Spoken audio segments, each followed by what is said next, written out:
આજની ધર્મકથા. પ્રણામ. પરમ પૂજ્ય આચાર્ય ભગવંત શ્રીમદ વિજય ધર્મસુરીશ્વરજી મહારાજા ભાઈચંદભાઈ, એમનું બાળપણ, એમના માતા છબલબેન, આ બધાના પ્રસંગોનું એક સામાન્ય વિશ્લેષણ આપણી બુદ્ધિથી આપણે કરી રહ્યા છીએ.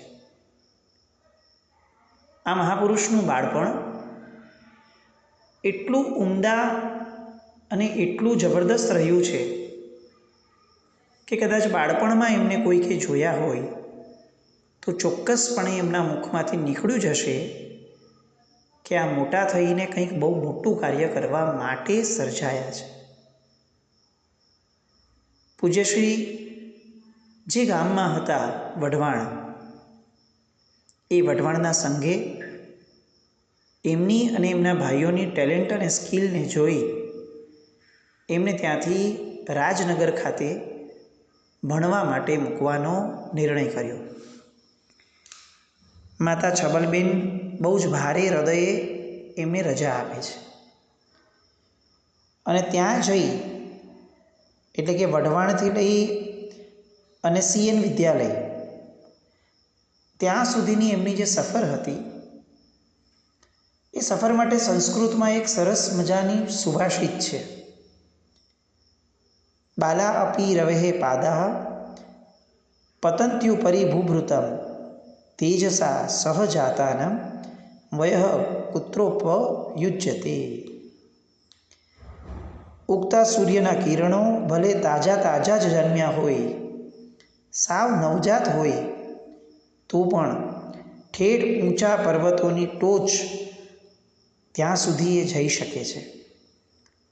અને એટલે જ એ દર્શાવે છે કે તેજસ્વી વ્યક્તિ એ ભલેને બાળપણની ઉંમરમાં હોય, તેમ છતાં એ તો આભથી ઊંચા લક્ષ્યને સર કરી શકે છે. ભાઈચંદભાઈના એ વિદ્યા અભ્યાસ દરમિયાનના સમયમાં એમના ગૃહપતિ, એમના શિક્ષકો વારંવાર એવું કહેતા કે આ બાળકના સંસ્કારો, આ બાળકની વિદ્યા અભ્યાસની રુચિ અને આ બાળકની સિન્સિયરિટી એ બીજા બધા બાળકો કરતાં સાવ ભિન્ન અને બહુ જ વિશિષ્ટ રહી. અને એ મૂળ કારણ આ બધામાં જો કોઈ હોય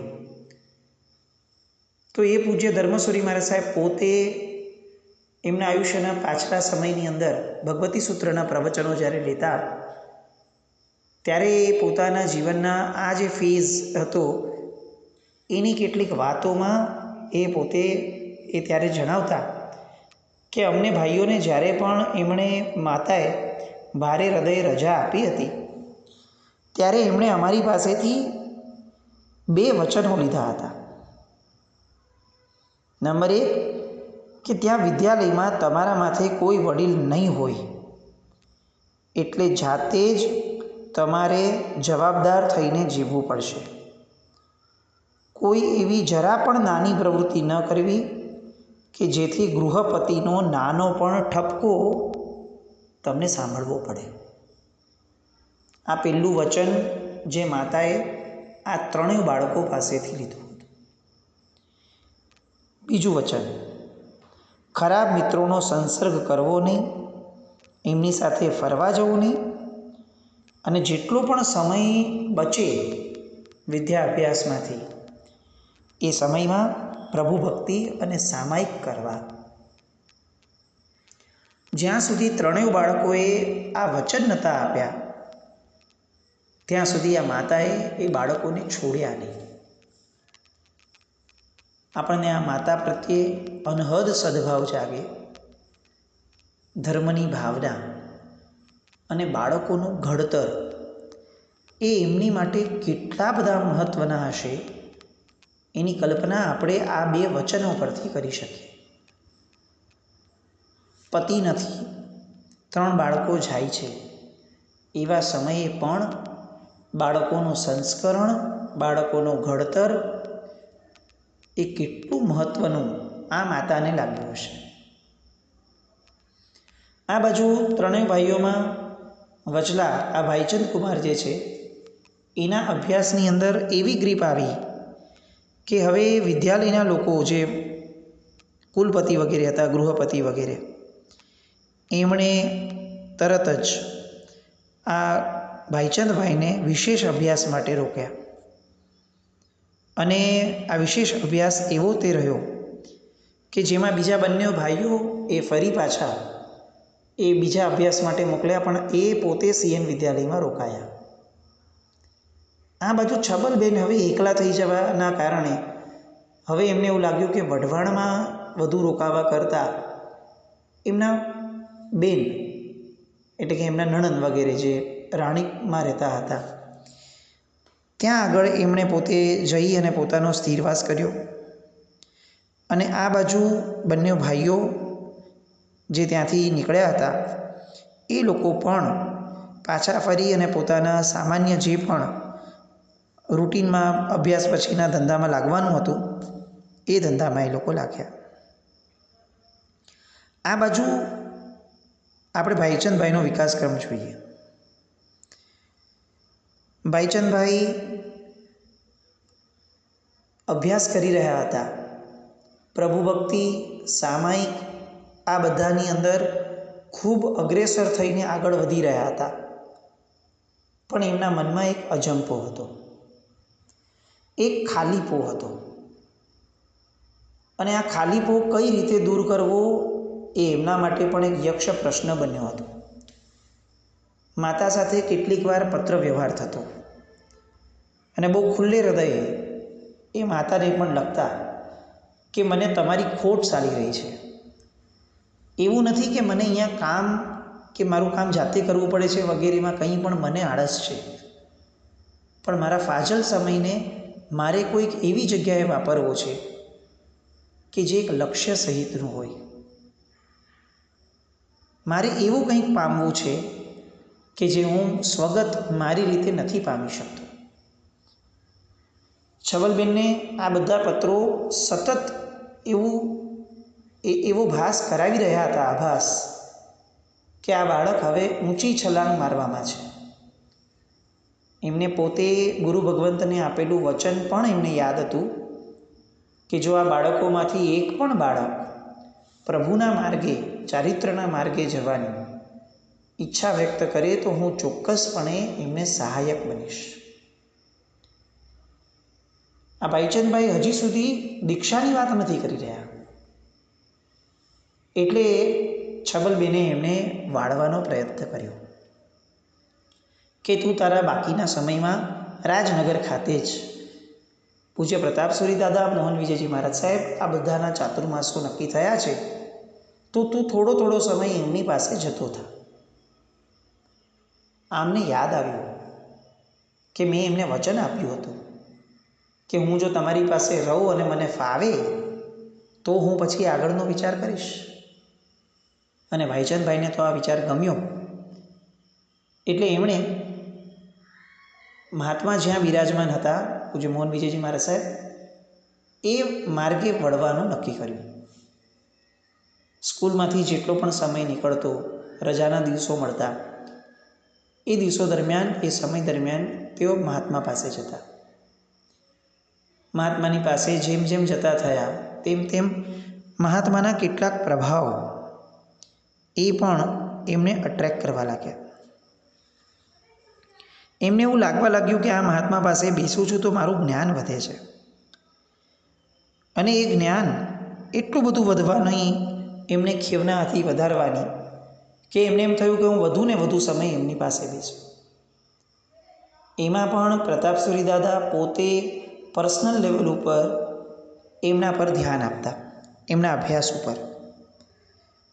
અને એ જાણે આ ભાઈચંદભાઈની મનોદશાને એક વ્યવસ્થિત લક્ષ્ય સુધી પહોંચાડવા માટે કટિબદ્ધ બન્યા હતા એવું લાગતું.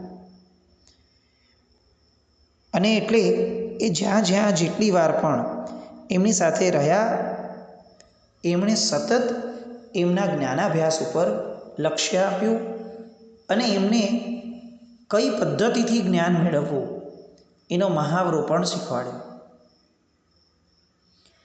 આ બાજુ ભાઈચંદભાઈને જ્ઞાનાભ્યાસ સિવાય પણ કેટલીક ઘટનાઓ એ એમના ધ્યાનમાં આવવા લાગી.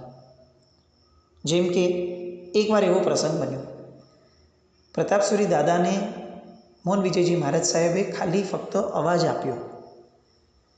એ સમયે પ્રતાપસુરી દાદા આ ભાઈચંદભાઈને કંઈક શીખવાડતા હતા. એટલે ભાઈચંદભાઈનું ઓબ્ઝર્વેશન તરત સ્ટાર્ટ થયું. જેવું પોતાનું નામ આવ્યું એવું તરત જ પ્રતાપસુરી દાદા નાના મહાત્માને ઇશારો કરે છે કે ભાઈચંદભાઈને ભણાવવાનું આગળનું કાર્ય તમે સંભાળજો, અને તાત્કાલિક ત્યાં જ વયા જાય છે સાહેબ પાસે. સાહેબ જે પણ બોલતા હતા તેઓ ઉભડક પગે બેસી અને સાંભળતા હતા. 5, 10, 15, 20 મિનિટ થઈ. સાહેબે જે કામ ભણાવવાનું હતું એ એમને ભણાવ્યું. બહુ જ વૈનયિકી મુદ્રાની અંદર પ્રતાપસુરી દાદાએ તે કામને સહજપણે ઝીલ્યું. એ પછીથી પોતાના આસન ઉપર આવીને બેઠા. ભાઈચંદભાઈએ આટલા સમયની અંદર એટલી છૂટ મેળવી લીધી હતી કે તે પોતાના મનના વિચારો મહાત્માઓ પાસે રજૂ કરી શકે. એટલે સાહજિકપણે બાળ હૃદયમાં ઉપસેલો પ્રશ્ન એમણે પૂછી લીધો, સાહેબ, આટલી વાર જવું હતું તો આસન લઈને ગયા હોત તો? પ્રતાપસુરી દાદા હસ્યા, જવાબ નહીં આપ્યો. એટલે ફરીથી એમણે પૂછ્યું, સાહેબ, 20 મિનિટ જેવો સમય આપણે ઉઘડક બેસવું પડ્યું. આપે મને ઇશારો કર્યો હોત તો હું આસન આપી જાત. પણ સાહેબ, આસન હોત તો થોડું આરામથી બેસી શક્યા હોત ને આપ. અને ત્યારે પ્રતાપસુરી દાદાના મોઢામાંથી એક શબ્દ નીકળે છે. આ વાક્ય આજે પણ આપણા બધા માટે એક થપ્પડ સમાન ગણાય. પ્રતાપસુરી દાદા એમને જવાબ આપે છે, ગુરુ સામે ક્યારે પણ આસન પાથરીને બેસાય? અને આ ભાઈચંદભાઈ સ્તબ્ધ થઈ જાય છે. ગુરુ પાસે આસન પાથરીને બેસાય પણ નહીં? પ્રતાપસુરી દાદા એકદમ હાસ્ય સાથે માથે હાથ ફેરવીને કહે છે, ગુરુનો વિનય નહીં કરવાનો? આપણે એમ આસન પાથરીને બેસી જઈએ ગુરુની સામે, એ ગુરુનો કેટલો મોટો અભિનય થાય. એક મલાજો હોય કેવી રીતે બેસાય એમની સામે? ભાઈચંદભાઈના મગજની અંદર આ વાતોની બહુ ઘેરી અસર થઈ. આવા કેટલાક બીજા પ્રસંગો કે જે પ્રસંગોની અંદર પ્રતાપસુરી દાદાની અને સહવર્તી મહાત્માઓની પણ કેટલીક ઘટનાઓ એ ભાઈચંદભાઈને એવું લાગવા લાગ્યું કે આટલો બધો વિનય, આટલી બધી ગુરુ ભક્તિ. એટલે એકવાર એમને પ્રતાપ દાદાને પૂછ્યું કે સાહેબ, આટલો બધો વિનય કરો છો, આટલું બધું, આ કેટલું મુશ્કેલ છે? અને ત્યારે પ્રતાપસુરી દાદાએ કીધું કે જીવનમાં સૌથી સરળ કાર્ય એ સમર્પિત થઈ જવું છે. જો તમે સમર્પિત ન થાઓ તો તમારી પાસે કેટલા બધા વિકલ્પો છે.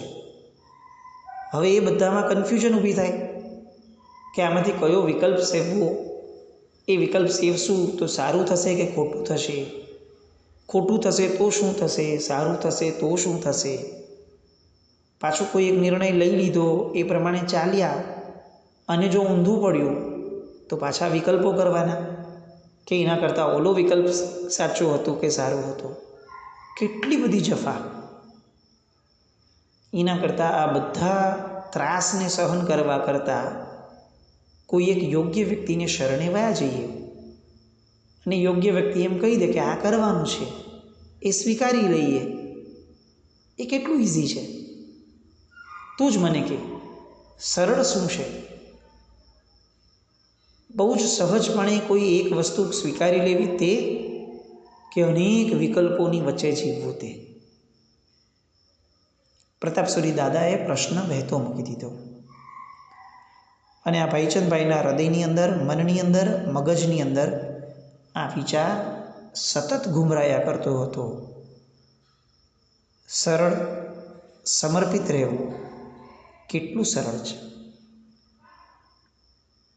અને આ જ અરસાની અંદર અહીંયાનો અભ્યાસ તો પૂર્ણ થયો અને રાણપુર માટે ભાઈચંદભાઈ નીકળ્યા. માતાની સાથે એવરી ટાઈમ એ શેર કરતા હતા કે પત્ર દ્વારા કે કેવું રહ્યું, કેવો આનંદ હતો, મહાત્મા પાસે શું શીખ્યા, મહાત્માએ શું શીખવાડ્યું. અને એટલે એમને બહુ ઉત્સાહ હતો કે ગમે તેમ કરી અને મારે માતાને બધી વાતો કરવી છે.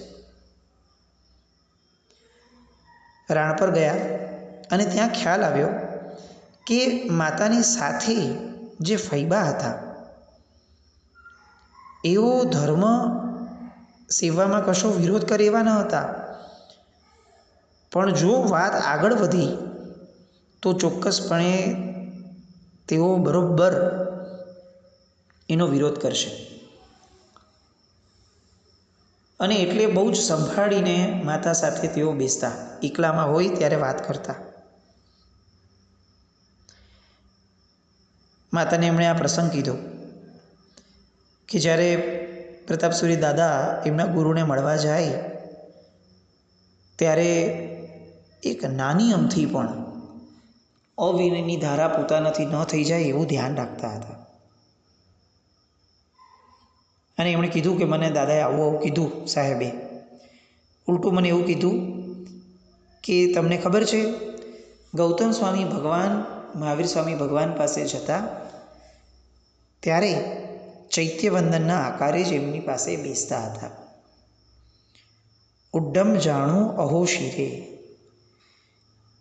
એટલે કે 50,000 શિષ્યોના, કેવલી શિષ્યોના ગુરુ એ પણ જો પોતે આ રીતે પોતાના ગુરુ પાસે બેસતા હોય તો આપણી તો શું હેસિયત છે. આ જે શબ્દો હતા બા એ મારા મગજમાં કોતરાઈ ગયા છે. મારે આવું વિનયપૂર્ણ જીવન જીવવું છે. મારે ગમે તે રીતે આવું સમર્પિત જીવન જીવવું છે. અને હવે આ બધા અભ્યાસ, આ બધી વાતો એ એમને એટલી બધી ખૂંચવા લાગી, ભાર સમાન લાગવા લાગી કે એ પોતાની માતાને સ્પષ્ટપણે કહી શક્યા એકાંતમાં કે હવે મારાથી આ બધું સહન નથી થતું. તકલીફ એ હતી કે માતા તો કોઈ કાળે આમાં ના પાડી શકે એમ હતા નહીં, પણ ફૈબાનું શું? અને એ એટલી બધી સ્ટ્રોંગ નાવાળા હતા કે માતાએ ચોક્કસપણે એમને એમ કીધું કે તમે હજી થોડો સમય સાહેબના સાનિધ્યમાં રહ્યો, પછી આગળ જેમ સમય વર્તશે એવી રીતે આપણે નક્કી કરશું. રાણપુરથી ફરીથી અમદાવાદ આવવાનું થયું. એ વેકેશન પૂરું થયું એટલે ફરીથી સાહેબના સાનિધ્યના એ દિવસો એને માણતા હતા. બહારગામથી ઘણા દિવસે આવ્યા એટલે ફરી પ્રતાપ વિજયજી મહારાજ સાહેબ પાસે ગયા. એમને એમ હતું કે હું આજે ઘણા દિવસે આવું છું તો સાહેબ તરત મને વળગી પડશે અને મારી કેટલીક ખબર અંતર લેશે, અને એટલે એ વહેલી સવારે ગયા સરપ્રાઈઝ આપવા માટે. અને જેવા ગયા અને જોયું તો પ્રતાપ વિજયજી મહારાજ સાહેબ એ દિવાલ તરફ મોઢું કરીને બેઠા હતા અને સ્વાધ્યાય કરતા હતા.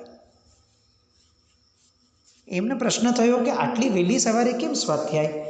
5, 7, 10 મિનિટ રાહ જોઈ, સાહેબ હજી સ્વાધ્યાય જ કરે છે. એટલે એમણે નાના મહારાજને પૂછ્યું કે આ મૌન લીધું છે સાહેબે, કેમ આ બાજુ જોતા નથી?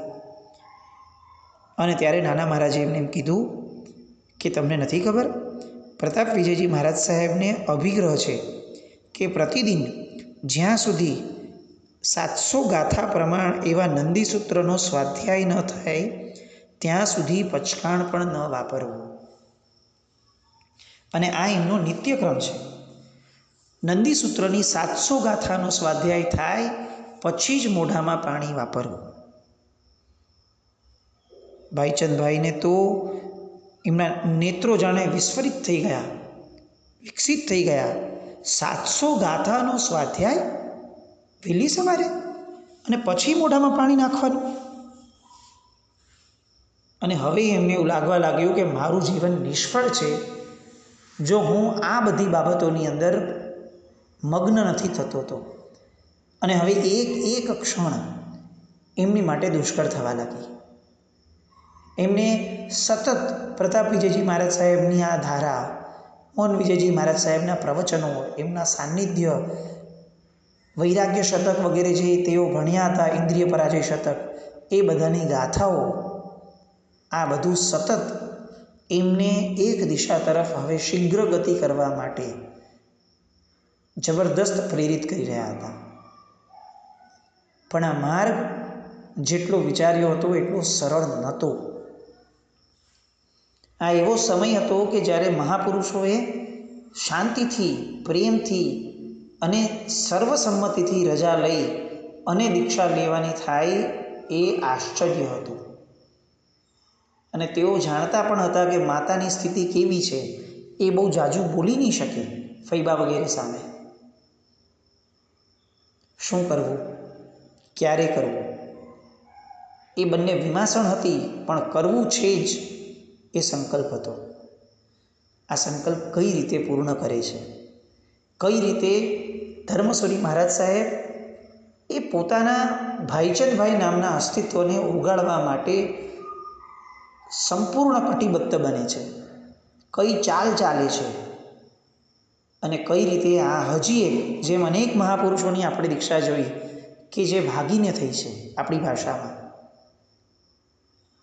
એવી જ આ દીક્ષા કઈ રીતે થઈ આવતીકાલે જોઈએ.